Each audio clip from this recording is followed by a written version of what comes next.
Kahit na napakatagal na sa iisang team na nagsasama sina Justin Brownlee at Al Francis Chua, ay nagugulat pa rin si Longhair.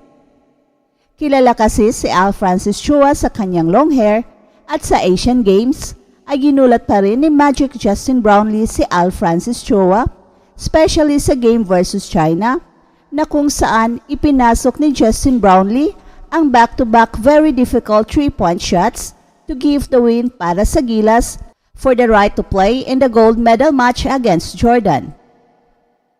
Chua said, Brownlee's brilliance was noticeable in the China match, where he only had 6 points through one half, but eventually finished with 33.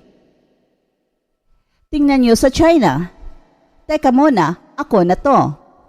Ito talaga yung nagpapagulat ni Longhair kahit alam na niya na ilang beses na itong ginawa ni Justin Brownlee sa Ginebra, pero iba pa rin dahil this time ay sa Asian Games na kung saan napakataas na ng level ng competition, yet JB delivers his magic again. In fact, kung nagulat man si Al Francis Chua, ay mas nagulat ang sambayan ng Pilipino dahil for the first time in 61 years ay nakuha ng Pilipinas ang gintong medalya sa Asian Games. Kaya dahil diyan, hindi na Magic Brownlee or Justin Noipy ang sigaw ng mga fans, kundi Justin for President na. Isa lang ang ibig sabihin nito. As Coach Tim Cone put it more clearly, it's a magical performance. Pero ang hinihintay ng lahat ay sana magkaroon ng celebration with the fans.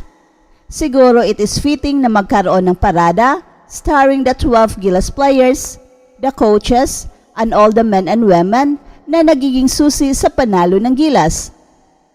Or siguro sa opening ng PBA ay magkaroon ng malaking celebration, perhaps sa Philippine Arena, fitting San Miguel versus Meralco sa first game at Barangay Ginebra versus TNT naman sa second game.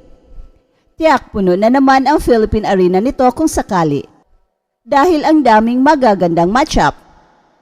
Nandyan ang mga Gilas Pilipinas players na nagbabalikan sa kanilang mga mother teams at ang muling tapatan ni na Justin Brownlee at Rondy Hollis Jefferson. Nandyan rin ang tapatang Coach Tim Cone at Coach Chat Reyes if ever babalik siya kaagad sa TNT. Lahat ata ng mga players ay galing sa apat na mga teams na ito except kina Arven Tolentino, Kevin Alas at Ange Kwame. Justin Brownlee, Chapit Aguilar and Scotty Thompson, at isama mo pa sina Coach Tim Cone, Assistant Coach Richard Del Rosario, at pati si L.A. Tenorio are expected to play again para sa Barangay Ginebra. Sa Meralco naman ay si Chris Newsome. Sa San Miguel ay sina Junmar Fajardo, Chris Ross, Sergio Perez, at Marcio Leseter. At sa TNT naman ay si Calvin Aftana at ang kanilang governor. Samantala, nagsimula na ang NBA preseason at 4 na teams na naman ang ating matutunghayan today. At 8 a.m. ay magsasagupaan ang Memphis Grizzlies versus Milwaukee Bucks and at around 10 a.m. naman ay magsasalpukan ang NBA champions na Denver Nuggets versus Phoenix Suns. At sa mga naghahanap ng live streaming, ay pakiclick lang po ng link na inilagay namin sa comment section. At balikan natin ang Gilas guys. Marami pa rin ang nagtatanong kung automatic na ba ang Gilas na qualified sa Paris Olympics dahil tayo na ang gold medalist sa Asian Games. Well, ang sagot yan ay hindi pa. Dapat pa tayong maglalaro sa Olympic qualifying tournament dahil since the beginning, ay hindi kasama ang Asian Games sa qualifier sa Olympic basketball. Hindi katulad ng boxing na kahit nakasilver lang si Yumar Marshall ay guaranteed na ang kanyang pagbabalik sa Olympics. Sa boxing, oo, pero sa basketball ay hindi. Kahit nung wala pang FIBA qualifiers, ay ang nag-determine kung sino ang magwa-qualify sa Olympics ay ang Asian Basketball Championship, ABC, na tinatawag na ngayong FIBA Asia Cup.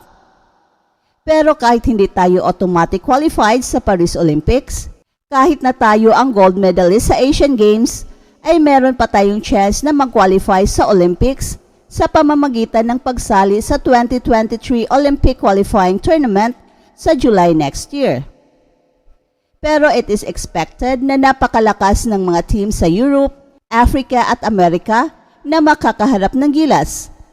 Kaya it is imperative para sa SBP na simulan na ang planning kung ano ang gagawin upang makabuo ng isang malakas na team para sa Olympic Qualifying Tournament.